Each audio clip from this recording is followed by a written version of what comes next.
Grave நேயர்களுக்கு அன்பு வணக்கம். இன்றைய கிரேவின் வாஸ்து பற்றிய தெளிவான விளக்கம் என்ற பகுதியில் நாம் இன்று காண இருப்பது வடமேற்கு.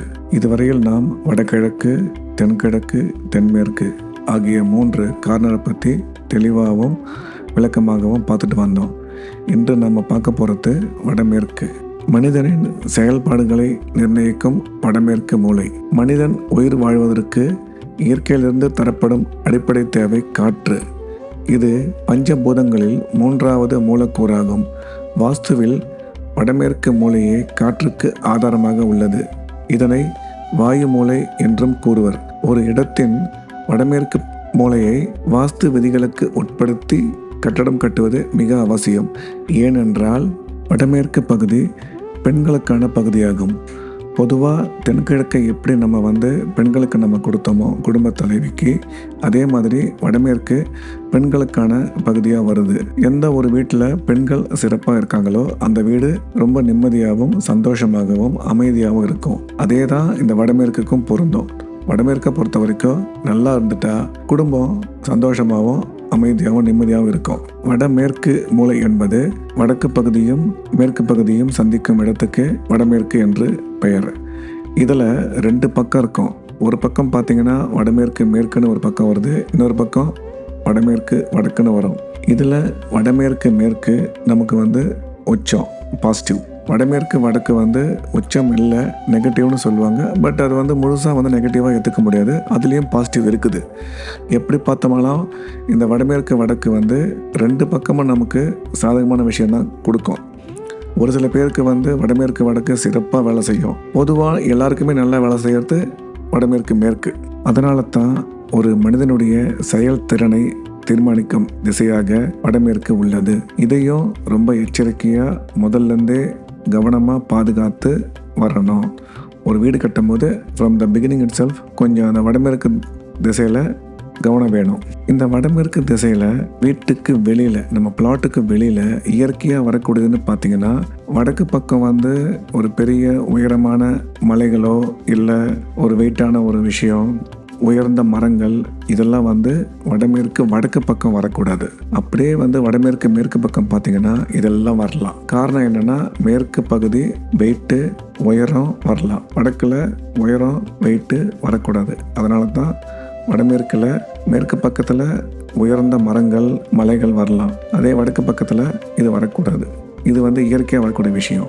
செயற்கையான்னு பார்த்தீங்கன்னா வடகிழக்கு வெளி மூலையில் என்னென்ன வரலான்னு பார்த்தோம்னா கழிவு நீர் தொட்டி வரலாம், செப்டிக் டேங்க்கு, அதே மாதிரி இன்வெர்ட்ரு, இபி பாக்ஸு, ஜென்ரேட்டர் இதெல்லாம் வரலாம். இதுக்கு அப்பாற்பட்டு வடமேற்கு மூலையில் வீட்டுக்கு வெளியில் காம்பவுண்டுக்கு உள்ளே பார்த்தீங்கன்னா ஆடு மாடு போன்ற உயிரினங்கள் தங்கக்கூடிய ஷெட் அமைக்கலாம். வீட்டுக்கு உள்ள வடமேற்கு மூலையில் வரக்கூடிய விஷயம்னு பார்த்தோம்னா கழிவறை, அதாவது டாய்லெட் பாத்ரூமு அமைக்கலாம். அதில் உட்கார்ற அந்த முறை வடக்கு தெற்கு நோக்கி அமர்வது நல்லது. இதுவே நமக்கு ஒரு தொழில் நிறுவனத்தில் வடமேற்கு உள்மூலையில் பொருட்கள் விற்க வேண்டிய இடமா இது இருக்கணும். அதாவது ஒரு ஷாப்பு இல்லை ஒரு ஃபேக்ட்ரி, அந்த மாதிரியான ஒரு இடத்துல வடமேற்கில் நமக்கு அதிகமாக லாபம் வரக்கூடிய பொருட்களை வைத்து விற்கக்கூடிய இடமா அது இருக்கணும்.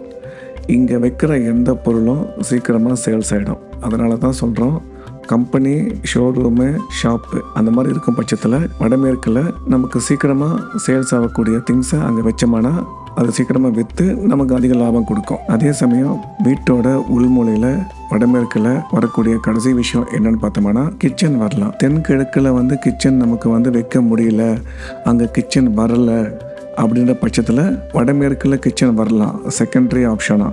முதன்மை கிச்சன் தென்கிழக்கு தான், செகண்டரி தான் வடமேற்கில் வரணும்.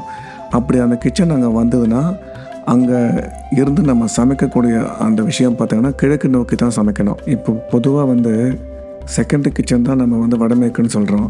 அப்படி வடமேற்கில் கிச்சனை வச்சுட்டு நம்ம கிழக்கு நோக்கி சமைப்பது தான் மிக மிக முக்கியம். ஏன்னா இதுவே செகண்டரி கிச்சனு. தென்கிழக்கு ஆல்ரெடி கெட்டு போனால் மட்டும்தான் செகண்டரி கிச்சனுக்கு வாய்ப்பு இருக்குது. அப்படி செகண்டரி கிச்சனாக வரும்போது கிழக்கு திசை நோக்கி சமைப்பது மிக மிக நல்லது. இனி நம்ம வடமேற்கில் என்னென்ன விஷயம் வரக்கூடாதுன்றதை பார்ப்போம். வடமேற்கு மூலையில் பணப்பெட்டி வைக்கிற அறை வரக்கூடாது. படிக்கும் அறை வடமேற்கில் வரக்கூடாது. கிணறு, ஆழ்துளை கிணறு, அதாவது போர்வெல்லு, பள்ளம், மேடு, இதெல்லாம் வடமேற்கில் வரக்கூடாது. அதாவது கிணறுன்றது பார்த்திங்கன்னா நமக்கு நல்ல தண்ணி சம்மந்தப்பட்ட விஷயம். நமக்கு அங்கே வர வேண்டியது செப்டி டேங்க் மட்டும் தான் வரணும். போர்ட்டிக்கோ வடமேற்கில் வரக்கூடாது.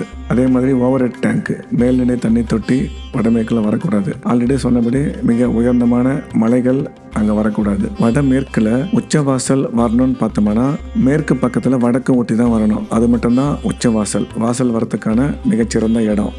அதில் செகண்டரி ஆப்ஷனாக வடக்கு வச்சுக்கலாம். பட் பிரைமரி வடமேற்கு மேற்கு தான். வடமேற்கு திசை பார்த்தீங்கன்னா அந்த வீட்டோட குடும்ப தலைவி மீதும் அந்த வீட்டோட பெண் வாரிசு மீதும் இருக்கும். எனவே வடமேற்கு திசையில் எந்தவித வாஸ்து குறைபாடும் இல்லாமல் சிறப்பான வீடு கட்டி பிரம்மாண்ட வெற்றியும் நல்ல முன்னேற்றமும் சிறந்த ஆரோக்கியமான வாழ்க்கையும் வாழலாம். மிக முக்கியமான வடமேற்கில் வரக்கூடிய குறைபாட்டிற்கு வணங்க வேண்டிய தெய்வம் அப்படி பார்த்தோம்னா நரசிம்மர், ஆஞ்சநேயர்.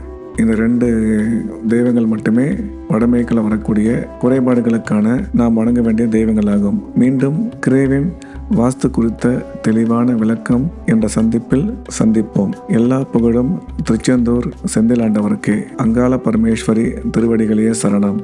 நன்றி, வணக்கம்.